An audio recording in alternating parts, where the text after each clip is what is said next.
స్వామి నేను మంగా వస్తాము పదండి. వారిని కుదరదు అన్నాను. మీరేమన్నా చిన్నవారా?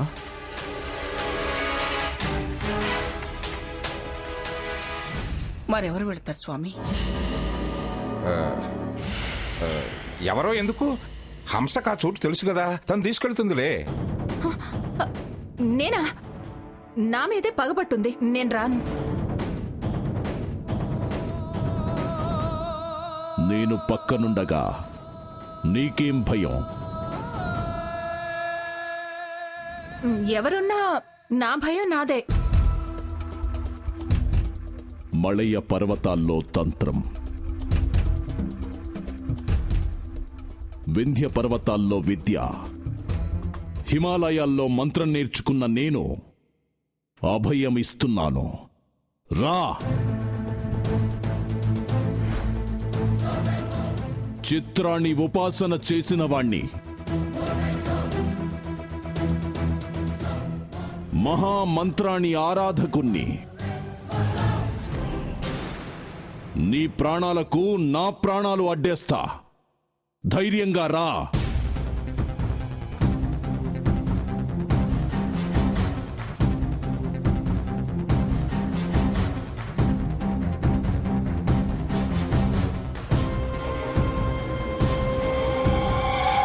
ఇంకేం హంస, వారంత గట్టిగా చెప్తుంటే భయపడాల్సిన అవసరం లేదు. వెళ్ళు. అమ్మమ్మ, మీరు నాకు తోడుగా రావచ్చుగా. నేనెందుకులే, నువ్వు వెళ్ళిరా. అదెందుకు? పక్కనే దేవాలయం ఉంది కదా, నీ వెంటే స్వామీజీ వారున్నారు. వెళ్ళిరా. వెళ్ళు హంస, వెళ్ళు. జై చిత్రాణి, జై జై మహామాంత్రిక. వెళ్ళు.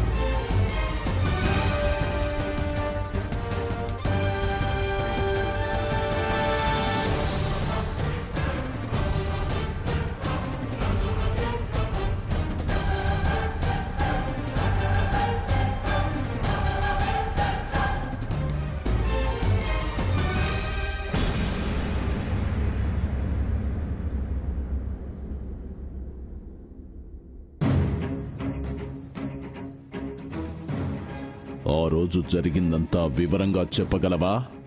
చెప్తానండి. అదిగో అక్కడే మెట్లున్నాయి.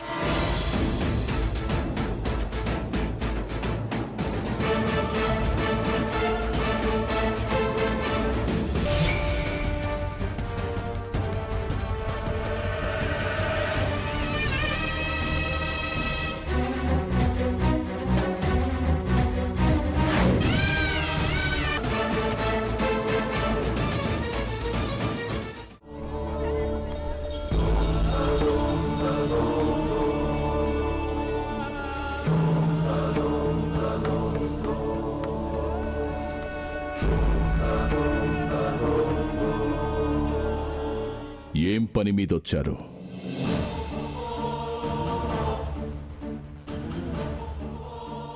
అడిగేది మిమ్మల్ని.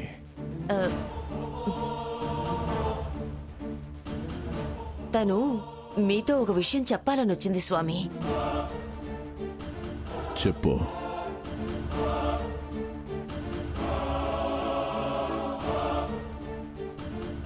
నేను ఇందాక మీతో అందరిలో అబద్ధం చెప్పాను. అబద్ధం చెప్పావా? ఏ విషయం? స్వర్ణ విషయం. స్వర్ణ విషయమా? ఏం అబద్ధం చెప్పావు? మనం అక్కడికి వెళ్ళినప్పుడు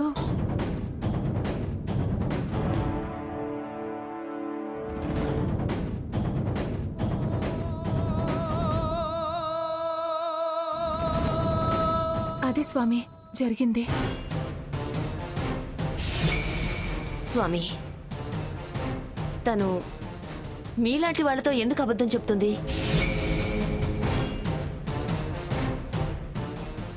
పైగా హంసకు అబద్ధాలు చెప్పడం అస్సలు రాదు. ఆ దెయ్యం అక్కడే కాదు, ఇందాక ఇక్కడ దీన్ని బాగా బెదిరించిందట. దానికి ఇక్కడ అక్కడ వాళ్ళు వీళ్ళు అని ఏమీ లేదు. నిన్న మా ముందే మిమ్మల్ని అలాగే బెదిరించింది కదా. నేను స్పృహలోకి రాగానే సీత జ్యూస్ ఇస్తూ లేదని చెప్పలేకపోతే దీన్ని విషంగా మారుస్తా, ఆత్మ అది ఇది అన్నావో ఫినిష్, దెయ్యం అన్నావో ప్రాణాలు తీస్తాను. ఆ సిద్ధాంతి ఇక్కడి నుంచి వెళ్ళిపోవాలి. అలా నా ప్రాణాలు తీస్తానని నన్ను భయపెట్టి నా నోరు మూయించింది. మంగమ్మ గారు ఏమిస్తున్నారో మాకు తెలియదు, కానీ మా తరపున మీకు దక్షిణ ఇస్తాం.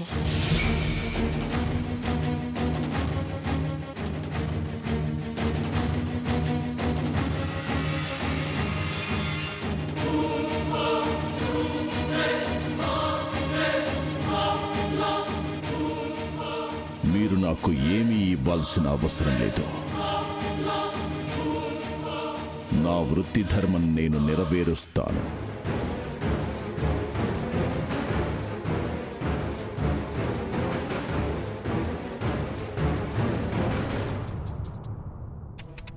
ఆ ఆత్మను బయట పెట్టే నేనిక్కడి నుంచి వెళతాను. అది మీరు చేసి పెడితే జన్మ జన్మలకు మీకు రుణపడి ఉంటాం స్వామి. మా మీద కాస్త దయ చూపించండి.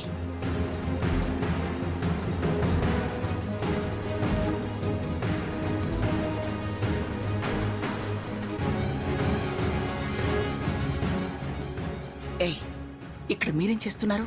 హంస భయపడుతుంటే సిద్ధాంతి గారి ఆశీర్వాదం తీసుకుని ఏదైనా రక్ష ఇవ్వమని అడగడానికి వచ్చాం. ధైర్యంగా ఉండడానికి ఏదైనా మంత్రం ఉపదేశం చేస్తారేమో అని వచ్చాం. చూడండి, రక్షలు మంత్రోపదేశాలు అవసరం లేదు. అవసరమైతే బయటే ప్రవేశ బంధనం చేస్తాను. కానీ ఇప్పుడు ఆ అవసరం కూడా లేదు. ఎందుకంటే ఈ రాత్రి నేను ప్రత్యేక పూజలో కూర్చుంటాను. ముఖ్య విషయాలు తెలుస్తాయి. దాన్ని బట్టి ఎలా ముందుకెళ్లాలో నేను నిర్ణయించుకుంటాను. దయచేసి మీరెవ్వరూ నా పూజకు ఆటంకాలు అవాంతరాలు కలిగించొద్దు. నేను పూజలోంచి లేచే పరిస్థితి రానివ్వద్దు. మిమ్మల్ని ఎవరూ డిస్టర్బ్ చేయదు స్వామీజీ. నేనందరికీ చెప్తాను, మీరు నిశ్చింతగా పూజ చేయండి. ఏదైనా అందరి భయాలు తొలగిపోవాలి స్వామి. తొలగించాకే నేను తిరిగి వెళ్ళటం జరిగేది. ఇక మీరు వెళ్ళొచ్చు. మంచిది.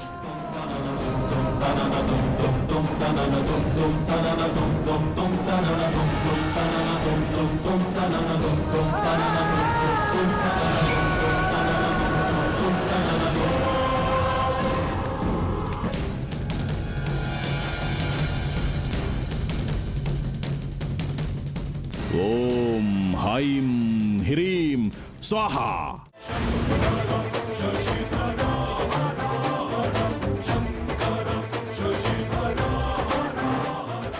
ఓం హైం హ్రీం స్వాహా.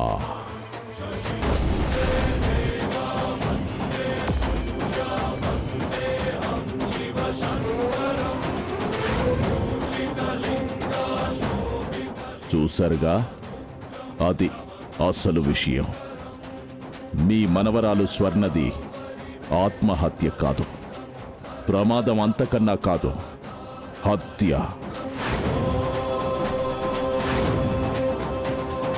ఎవరు నా స్వర్ణని హత్య చేసింది? ఎవరు? చెప్పండి స్వామి.